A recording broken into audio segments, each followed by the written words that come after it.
my son, my life.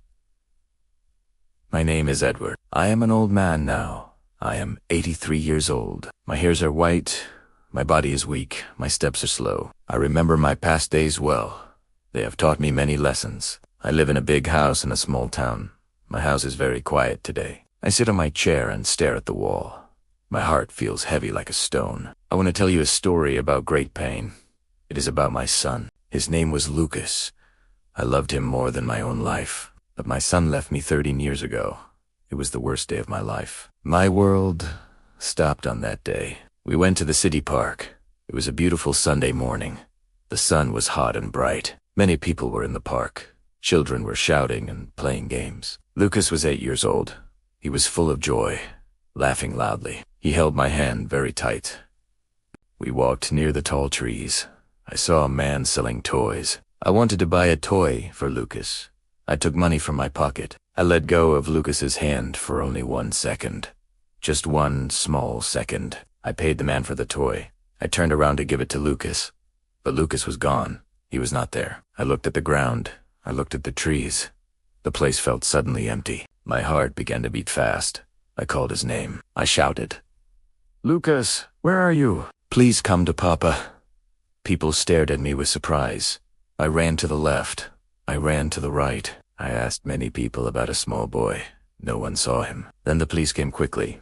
They brought dogs and many cars. They searched for my son for 5 long days. They searched the river.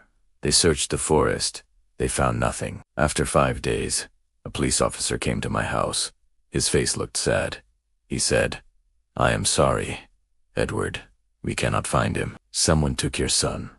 I fell to the floor. I cried for a long time. My wife sat beside me. She cried too. We lost our only child. Our happy life ended that day. 13 long years passed. My wife and I moved away from the town. We left our old house because it held too many memories. We now lived in a small cabin near the mountains. The place was cold and quiet. We spoke very little to each other. We did not meet people. We did not visit markets or busy streets. We took long walks on silent paths. Every day felt heavy. Every day felt the same. We tried to live, but our hearts stayed broken. Last week, something strange happened. It was a rainy Tuesday evening. We were sitting near the fireplace. The fire cracked softly. Suddenly, we heard a knock on the door. A hard, sudden knock. My wife looked at me. I looked back at her. We never had visitors in this lonely place. I stood up slowly. My legs were weak. I walked to the front door and opened it. A young man stood outside in the cold rain. His clothes were soaked. Water dripped from his hair. He looked about 18 years old. He stared at my face with wide blue eyes. He had brown hair. He did not speak. He just stood there breathing hard. He wore a blue shirt. It looked just like Lucas's old clothes. My heart stopped. I could not breathe. The boy looked exactly like my lost son. The boy stared at me with tears in his eyes. He said, "Father, is it you? I am finally home." My wife heard the voice. She ran to the door. She saw the boy. Her face turned white. She covered her mouth with both hands. She screamed, "Lucas! My God! It's Lucas!" She ran to him. She hugged him very hard. She kissed his face again and again. The boy hugged her back. He cried with her. He said, "I missed you, Mom. I ran away from the bad people. I came back to you." I stood there frozen. It felt like a miracle. It felt like my son had returned from the dead. Our mountain neighbors came out of their cabins. They saw us. They clapped their hands. It was a bright and happy moment. We brought the boy inside the cabin. We gave him warm food. He ate fast. He ate like he had been hungry for days. My wife looked so happy. She touched his hair. She smiled for the first time in 13 long years. She stayed close to him. She did not want him to leave her sight. It grew late. It was time to sleep.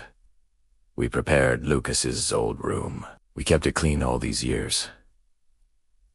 My wife put fresh sheets on the bed. She said, "Sleep well, my love." "We are here now."